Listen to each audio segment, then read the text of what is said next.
Halo Sobat YouTuber, you are the best. Pernah nggak ngalamin perasaan minder dan grogi saat mau ngomong di depan kamera?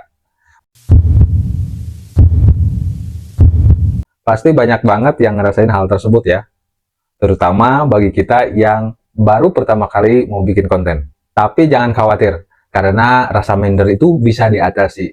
Di video kali ini kita akan bahas beberapa tips dan trik yang bisa bikin kita percaya diri saat merekam video. Yuk simak videonya sampai selesai.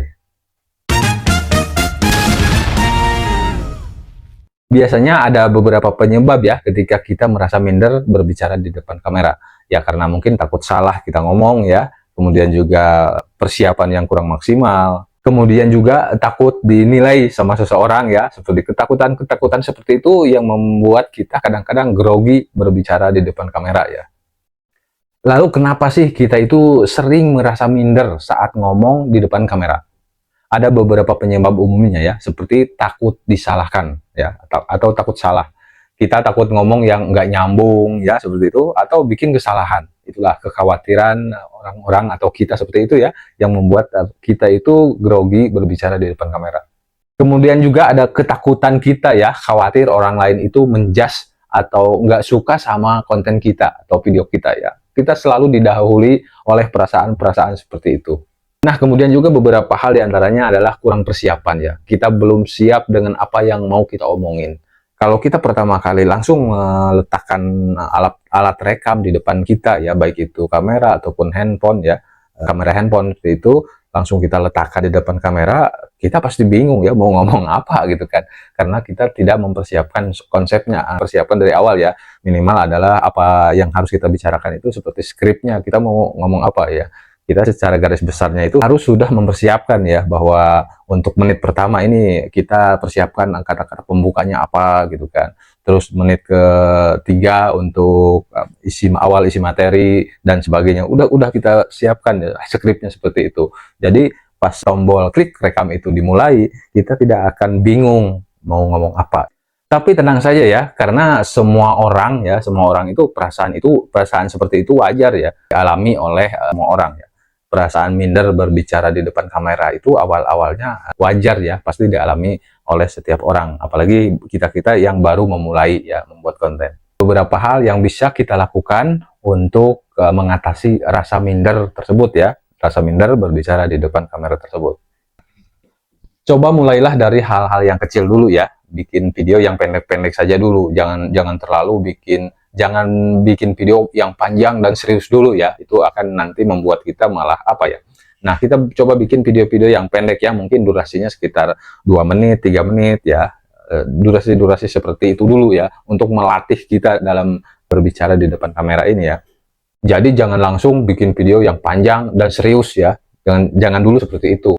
Mulailah dari video yang singkat dan santai dulu. Misalnya bikin vlog harian ya, atau unboxing seperti itu. Itu kan video-video yang lumayan santai ya. Jadi coba awali dengan hal yang singkat dan mudah dulu ya. Nanti kalau sudah terbiasa, sudah terlatih, baru kita tambah durasinya ya, agar videonya lebih panjang lagi.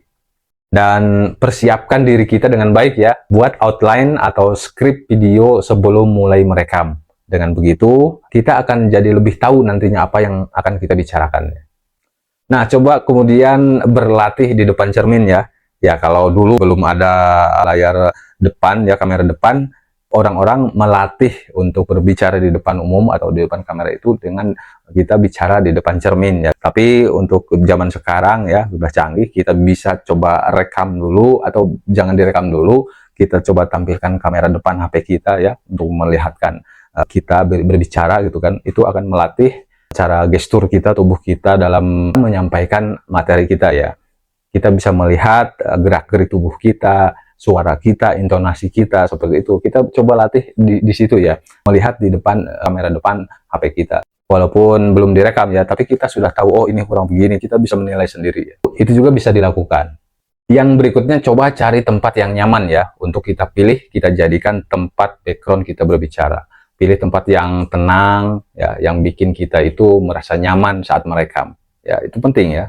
Kalau terlalu bising nanti kontresasi, nanti konsentrasi kita itu akan menjadi buyar ya, tidak fokus, sehingga kita malah jadi lupa apa yang akan kita bahas, kita bicarakan. Materi yang kita ungkapkan itu akan lupa kalau seandainya di sekitar lingkungan kita itu seandainya di lingkungan kita itu terlalu ramai atau berisik seperti itu ya. Jadi sekali lagi coba cari tempat yang lebih nyaman ya.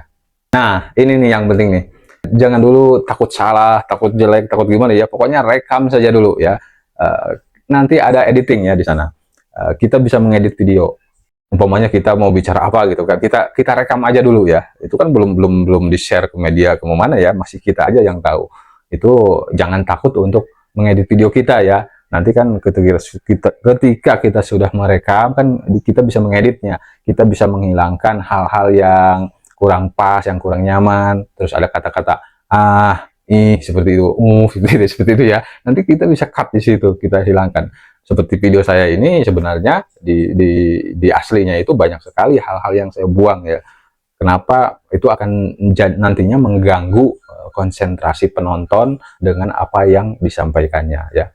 Jadi kalau hal-hal yang tidak perlunya kita cut, kita buang seperti itu ya. Itu bukan sesuatu yang berdosa ya.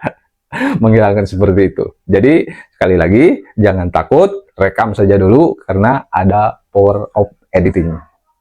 Yang penting kita harus tetap belajar ya. Karena ketika kita belajar dan terus belajar akan melatih, mengasah kemampuan kita ketika kita berbicara di depan kamera ya, ataupun di depan umum nantinya.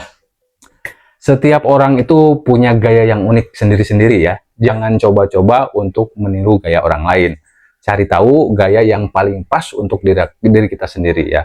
Jadi sebenarnya untuk mencari yang pas buat kita itu, kita bisa melihatnya di video orang lain atau gaya orang lain berbicara ya. Walaupun kita nggak usah juga meniru yang seperti gaya dia gitu kan.